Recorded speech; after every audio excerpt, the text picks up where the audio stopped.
आइए आज हम लोग 17/9/2022 के विज्ञान द्वितीय पाली के प्रश्न को देखते हैं। जैसा कि पहला प्रश्न है खाद्यान्न। तो सबसे पहले हम लोग समझेंगे कि खाद्यान्न क्या होता है। खाद्यान्न दो शब्दों से मिलके बना है। एक खाद्य और जोड़ अन्न, यानी कि खाने वाला अन्न। तो खाने वाला अन्न का उदाहरण क्या सब है? गेहूं है, चावल है, मक्का, ज्वार और बाजरा। पहले ज्वार बोलिए तब बाजरा बोलिए तो बोलने में थोड़ा सेटिंग लगता है। तो बताइए खाद्य अन्न के मतलब के अंतर्गत क्या सब आया? गेहूं, चावल, मक्का, ज्वार, बाजरा। ठीक है, खाद्य अन्न में गेहूं, चावल, ज्वार, बाजरा और मक्का आता है। और इसमें कहता है कि मुख्य रूप से क्या पाया जाता है? कार्बोहाइड्रेट। तो इसमें मुख्य रूप से जो पाया जाता है वो कार्बोहाइड्रेट पाया जाता है। क्या पाया जाता है? कार्बोहाइड्रेट पाया जाता है। क्या पाया जाता है? कार्बोहाइड्रेट पाया जाता है। ठीक है, अगर आपसे पूछे कि कार्बोहाइड्रेट पाए जाने वाले पदार्थ का नाम बताइए। गेहूं, चावल, मक्का, ज्वार, बाजरा। गेहूं, चावल, मक्का, ज्वार, बाजरा। ठीक है, अब याद हो गया आप लोगों को। अगला प्रश्न है विद्युत प्रतिरोधकता। ये पहले से भी आप लोग पढ़े हैं। देखिए विद्युत प्रतिरोधकता का ऐसा मात्रक क्या होता है? तो विद्युत प्रतिरोधकता का जो ऐसा मात्रक होता है वो आपको होता है ओम मीटर। क्या होता है? ओम मीटर। विद्युत प्रतिरोधकता का ऐसा मात्रक क्या होता है? ओम मीटर। ओम मीटर होता है। देखिए आप ऐसे सोच लीजिए, प्रतिरोध का मतलब समझ लीजिए, प्रतिरोध का मतलब समझ लीजिए विरोध। प्रतिरोध में रोध लगा हुआ है ना? तो रोध से समझ लीजिए विरोध। जब आपका कोई विरोध करेगा तो आप ओम नमः शिवाय का जाप कीजिएगा ताकि वो विरोध क्या हो जाए? खत्म हो जाए। तो बताइए विद्युत प्रतिरोधकता का ऐसा मात्रक क्या होगा? ओम मीटर। ओम मीटर। क्या होगा? ओम मीटर। ओम मीटर। स्पष्ट करो, ओम मीटर बोल रहे हो एक बाइक तो लगता है कि ओम मीटर बोल रहे हो। ठीक है ना? विद्युत प्रतिरोधकता का ऐसा मात्रक क्या होगा? ओम मीटर। ओम मीटर। अब सही हुआ। ठीक है, तो याद रखिएगा कि जब भी कोई प्रतिरोध करेगा, विरोध करेगा तो आप ओम नमः शिवाय करने के लिए जाइएगा। और ओम नमः शिवाय करने के लिए किसी मंदिर में जाइएगा तो कुछ मीटर तो चलना पड़ेगा आपको। तो इसलिए बताइए विद्युत प्रतिरोधकता का मात्रा क्या होगा? ओम मीटर। ओम मीटर होगा। और बताइए कि प्रतिरोध का मात्रक क्या होता है?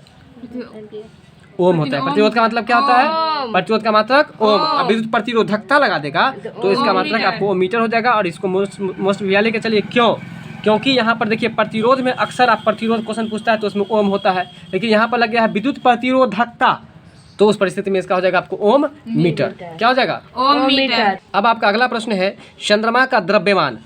चंद्रमा का द्रव्यमान, ये बोलने से एक चीज याद आ गया। बताइए आप लोग कि यदि किसी व्यक्तियों का वजन यहाँ पर 36 किलो है तो चंद्रमा पर कितना होगा? 6 किलो। कैसे होगा? क्योंकि यहाँ जितना भी वजन होता है उसमें हम लोग 6 से क्या करते हैं? भाग दे देते हैं, यानी कि 1/6 गुना हो जाता है चंद्रमा पर जाने के बाद। तो देखिए चंद्रमा का द्रव्यमान पृथ्वी के द्रव्यमान का 0.012 गुना तथा व्यास पृथ्वी के व्यास का 0.25 गुना हो तो जी का मान चंद्रमा पर क्या होगा? पहले ये बताइए, यहाँ पर जो जी दिया हुआ है इस जी का मतलब क्या होता है? जी का मतलब होता है गुरुत्वाकर्षण। क्या होता है? गुरुत्वाकर्षण। तो जी का चंद्रमा पर क्या होगा? तो पृथ्वी पर इसके मान के बराबर। पृथ्वी पर इसके मान के बराबर। क्या कर रहा है पृथ्वी? ये न्यूमेरिकल प्रश्न है तो इसलिए हम लोग इसमें से एक चीज जान करके इस प्रश्न को छोड़ देंगे। प्रश्न जानेंगे कि कैपिटल जी का मतलब क्या होता है? गुरुत्वाकर्षण होता है। और छोटा वाला जो जी होता है उसका मतलब क्या होता है? गुरुत्वीय त्वरण होता है। क्या होता है? गुरुत्वीय त्वरण होता है। तो बताइए कि निम्नलिखित में से भारत के किस राज्य में सोपानिक फार्मिंग बहुत प्रचलित है? देखिए यहाँ पर भारत में से किस राज्य में उतना नहीं याद रखना है, आप एक ही चीज याद रखिएगा, सोपानिक फार्मिंग लिखा है या सोपानिक कृषि भी कहीं कहीं लिख देता है। इतने बात को आप कट कर दीजिएगा। ठीक है, सोपानिक फार्मिंग बहुत प्रचलित है या सोपानिक मौखिक भी समझ लीजिए, सोपानिक कृषि पूछता है या सोपानिक खेती पूछता है। क्या पूछता है? सोपानिक कृषि या खेती। फार्मिंग मतलब क्या होता है? कृषि, खेती बाड़ी। ठीक है, तो उसी ये अंग्रेजी में है। तो सोपानी कृषि कहाँ पर प्रचलित है? उत्तराखंड में। बिल्कुल आसानी से याद हो जाएगा। सोपानी मतलब समझ लीजिए सुपारी। अब सुपारी आप कैसे खाते हैं? खंड। आपके नानी सुपारी कैसे खाते हैं? खंड कर कर के खाते हैं ना। इसलिए याद कर लीजिए कि सोपानी कृषि जो है वो किस राज्य में प्रचलित है? उत्तराखंड में। उत्तराखंड की राजधानी देहरादून। उत्तराखंड में एक आंदोलन हुआ था, उसका नाम बताइए, जो पर्यावरण से संबंधित था। चिपको आंदोलन हुआ था। किस ग्राम में हुआ था?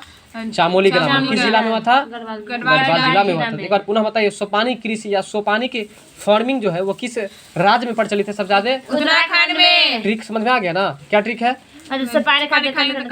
बिल्कुल।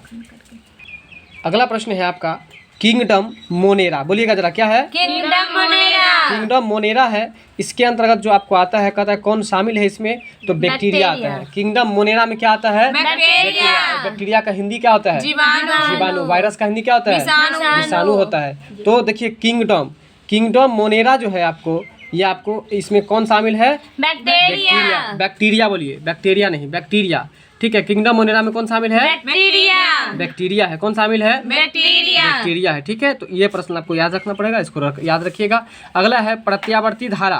प्रत्यावर्ती धारा प्राप्त करने के लिए प्रयुक्त उपकरण का नाम क्या है, बताइए? डायनेमो। प्रत्यावर्ती धारा प्राप्त करने के लिए आपको जो है सो इसका जो नाम है वो डायनेमो नाम है। क्या नाम है? डायनेमो। प्रत्यावर्ती धारा प्राप्त करने के लिए प्रयुक्त उपकरण का क्या नाम है? डायनेमो नाम है। ठीक है, तो आप याद रखिएगा इस प्रश्न को कि यदि आपको प्रत्यावर्ती धारा प्राप्त करना हो, कौन सा धारा? प्रत्यावर्ती धारा प्राप्त करना हो, तो इसके लिए आप किस यंत्र का प्रयोग करेंगे? डायनेमो का।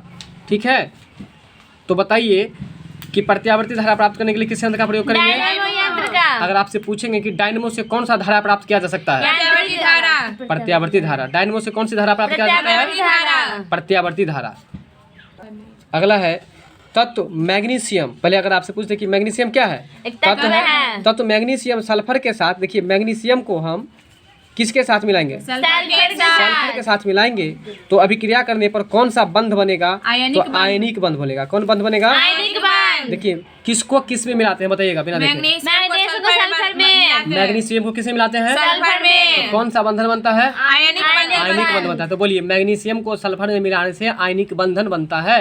मैग्नीशियम को सल्फर में मिलाने से आयनिक बंधन बनता है। अगला प्रश्न है प्लास्टर ऑफ पेरिस। देखिए क्या है? Plaster of Paris. Plaster of Paris का रासायनिक सूत्र पूछ रहा है। ठीक है, तो प्लास्टर ऑफ पेरिस का जो रासायनिक सूत्र है CaSO4 × ½ H2O। हाफ का मतलब होता है आधा, और 1 रुपया को 2 जगह बांटेंगे तो क्या होगा? आधा आधा होगा ना। तो इसलिए देखिए कि CaSO4 × ½ H2O। बोलिएगा जरा। CaSO4 × ½ H2O। Plaster of Paris का रासायनिक सूत्र क्या होगा? CaSO4 × ½ H2O। ठीक है, CaSO4 × ½ H2O किसका सूत्र होगा? प्लास्टर ऑफ पेरिस का। प्लास्टर ऑफ पेरिस का सूत्र का। बात समझ गए? क्या होगा प्लास्टर ऑफ पेरिस का सूत्र, बताइए? CaSO4 × ½ H2O। क्या होगा? CaSO4 × ½ H2O। H2O। अगला प्रश्न है आपका विश्व पर्यावरण दिवस। कौन दिवस है? विश्व विश्व पर्यावरण दिवस जो है सो आपको किस तिथि को मनाया जाता है? देखिए पौ से पर्यावरण और पौ से 5 जून पहले भी आपको बता दिए थे। तो बताइए विश्व पर्यावरण दिवस कब मनाया जाता है? 5 जून को। चलिए, अगला प्रश्न है छुई मुई, जो कि बहुत ही प्रचलित पेड़ है। अब देखने को बहुत ही कम मिलता है। जानते हैं उस छुई मुई के बारे में? नहीं जानते? हाँ, जैसे छुइएगा ना तो मुलायम हो जाएगा, वो मुरझा जाएगा। बात समझ में आया? तो बताइए कि छुईमुई पौधे के पत्तियों का झुकना किसके कारण, मतलब कि छुईमुई का पत्ती जो है, छुईमुई का पत्ती जो है, पौधे की पत्ती, वो क्यों झुक जाता है, बताइए? तो बोलिएगा टड़गर दबाव में परिवर्तन के कारण। बोलिएगा टड़गर दबाव में परिवर्तन के कारण। फिर से बोलिए। टड़गर दबाव में परिवर्तन के कारण। टड़गर दबाव में परिवर्तन के कारण। टड़गर दबाव में परिवर्तन के कारण। तो इस प्रश्न को रटना पड़ेगा, आप लोग फटाफट से रटिए। छुईमुई के पौधे में पत्तियों का झुकना किसके कारण है? तो चलिए अगला है द्रव रखने वाला। द्रव का मतलब पानी। द्रव रखने वाले पात्र। पात्र का मतलब बर्तन। पात्र का मतलब क्या होता है? बर्तन। द्रव रखने वाला पात्र के तल पर उस द्रव द्वारा लगाने वाला दाब कौन सा है? जरा ध्यान दीजिए। द्रव रखने वाले पात्र के तल के ऊपर उस द्रव द्वारा लगाने वाला दाब है ना, पात्र के पृष्ठीय क्षेत्रफल पर निर्भर नहीं करता है। ठीक है, 96 का जो प्रश्न है इसको कट कर दीजिए, ये क्वेश्चन नहीं पढ़ना है। इसमें कॉन्सेप्ट जो है ना इसका, ये सही आंसर आपको नहीं दिया है, इसलिए इसको छोड़ दीजिए। अगले प्रश्न में चलते हैं। अगला है एक बालक अपने घर से पूर्व दिशा में चलता है। ये रीजनिंग का क्वेश्चन है, आप लोगों को तो हो जाएगा, लेकिन कुछ मैथमेटिकल भी है, ध्यान से सुनिए। एक बालक अपने घर से पूर्व दिशा में चलता है, ठीक है ना, 100 मीटर जाता है, फिर 50 सेकंड में दूरी तय करके अपनी दिशा बदल लेता है, पुनः 100 मीटर की दूरी 50 सेकंड में तय कर वापस लौट आता है। उस बालक का औसत वेग क्या होगा? तो देखिए यहाँ पर ये चीज़ याद नहीं करना है, आप यहाँ पर एक चीज़ याद कर लीजिए कि वेग जो है वो कौन सी राशि है? सदिश राशि है। इतना ही याद रखिए। और एक चीज़ और याद रखिए कि वेग का जो मात्रक होता है वो क्या होता है? मीटर प्रति सेकंड। वेग का मात्रक क्या होता है? मीटर प्रति सेकंड। और वेग कौन सी राशि है? सदिश राशि। अब यहाँ पर देख लीजिए, प्रश्न कह रहा है कि दिए गए चित्र में नामांकन क्रम का सही विकल्प चुने। यानी कि एक नंबर में जो ये आपको भाग दिख रहा है, इसको हम लोग क्या बोलते हैं बताइए? अग्रपिंडक कहते हैं। फिर ये जो आप बॉक्स वाला देख रहे हैं इसको नाभिक बोलाते हैं। नाभिक का अंग्रेजी बताइए, न्यूक्लियस। आज ही पढ़े थे न्यूक्लियस, ठीक है। इसके बाद 3 नंबर में जो आप देख रहे हैं उसको हम लोग माइटोकॉन्ड्रिया बोलते हैं, और 4 नंबर में जो हम लोग देख रहे हैं उसको हम लोग पूछ बोलते हैं। पूछ के तरीके से है, तो इसका राइट आंसर जो हो जाएगा वो हो जाएगा ऑप्शन ए। चलिए, अगर पिंडक, नाभिक और माइटोकॉन्ड्रिया तथा पूछ, ये जो है आपको ऑप्शन ए हो जाएगा। अगला प्रश्न है आपका, श्वेत प्रकाश जब प्रिज्म से होकर गुजरता है, देखिए प्रकाश कैसा है अभी यहाँ पर, श्वेत। श्वेत मतलब क्या होता है, उजला, व्हाइट। श्वेत प्रकाश जब प्रिज्म से होकर गुजरता है तो जो रंग सबसे अधिक विचलित होता है वो कौन सा है? मैग्नी। एक बात बताए आपको, ये सूरज का जो रोशनी है वो श्वेत दिख रहा है, लेकिन आपको पता है कि ये श्वेत रोशनी में कितना रोशनी है, कितना प्रकाश है, कितना रंग है? 7 रंग है। कितना रंग है? 7। कहते हैं कि जब इसको प्रिज्म से हम लोग गुजारेंगे, किससे गुजारेंगे? प्रिज्म से गुजारेंगे तो किसका विचलन सबसे अधिक होगा? मैग्नी का। तो यहाँ पर क्वेश्चन को जरा लंबा किया है, घुमाया है। आप सीधे सीधे इतना याद रखिए कि अगर कहेगा कि विचलन सबसे अधिक किसका होता है? मैग्नी का। और तरंगदैर्घ्य सबसे अधिक किसका होता है? लाल का। इतना ही याद रखना है। आपको क्वेश्चन घुमा दिया कि श्वेत प्रकाश को जब प्रिज्म से गुजारा जाएगा तो जो रंग सबसे अधिक विचलित होगा वो कौन सा रंग है? मैग्नी। मैग्नी है, ठीक है। इसका देख लीजिए, बहुत से विचलित है, अब बहुत से मैग्नी है, तो किसका विचलन सबसे ज्यादा? मैग्नी का। हो गया, बात खत्म, इतना ही पर। अब आपका अगला प्रश्न है प्रोपैनिक अम्ल। देखिए, प्रोपैनिक अम्ल, ये भी प्रश्न रिपीटेशन है। प्रोपैनिक अम्ल का जो आपको संरचना सूत्र है इसको आप लोग लिख करके याद कीजिएगा, ठीक है। इसका ऑप्शन डी है सही आंसर। अब अगला प्रश्न है आपका वाष्पीकरण की प्रक्रिया। वाष्पीकरण समझते हैं ना, जब आप खाना बनाते हैं तो वाष्प आपका क्या होता है? ऊपर जाता है, तो उसको ही कहते हैं वाष्पीकरण। वाष्पीकरण की प्रक्रिया के कारण वस्तुएं ठंडी होती है। देखिए, सही बात है। आप क्या करते हैं, जरा ध्यान दीजिए, आप क्या करते हैं, खाना बनाते हैं, खाना बना के आप उसको क्या करते हैं, ढक करके रख देते हैं, और जब तक ढके रहते हैं तब तक भाप कहाँ जाता है? उसी में रहता है भाप। जब वो हटा देते हैं ढक्कन को तो भाप कहाँ आता है? ऊपर। तो जैसे ही ऊपर निकलता है तो आपका वस्तु, यानी कि जैसे चावल या दाल है, तो वो कैसा हो जाता है? ठंडा हो जाता है। तो इसलिए वही बात यहाँ पर जरा ध्यान से देख लीजिए कि वाष्पीकरण की प्रक्रिया के कारण वस्तुएं क्या हो जाती है? ठंडी हो जाती है। बात, कॉन्सेप्ट समझ गए ना इसका? जैसे भाप निकलता है तो वाष्पीकरण की प्रक्रिया हुई, जो वाष्पीकरण की प्रक्रिया के द्वारा क्या होता है? ठंडी हो जाती है। क्या ठंडी होती है? वस्तुएं ठंडी हो जाती है। राइबोसोम के बारे में देखिए, राइबोसोम जो है किसके लिए केंद्र स्थल है? ये संश्लेषण के लिए पहले से पता होगा आप लोगों को। राइबोसोम को प्रोटीन संश्लेषण का स्थल भी कहा जाता है। सीधा सीधा समझिए, तो प्रोटीन संश्लेषण का स्थल किसको कहा जाता है? राइबोसोम को। और राइबोसोम किसके लिए केंद्र स्थल है? प्रोटीन संश्लेषण के लिए, पहले ही बता दिए आप लोगों को, ठीक है। अगला है 5 जून। 5 जून कहलाता है, क्या कहलाता है? पर्यावरण दिवस। ये तो प्रश्न था ही, रिपीटेशन हुआ है उसी का। नहीं, एक ही सिटिंग में ये प्रश्न 2 तरह से पूछ दिया। तो 5 जून जो कहलाता है, क्या कहलाता है? विश्व पर्यावरण दिवस कहलाता है, ठीक है।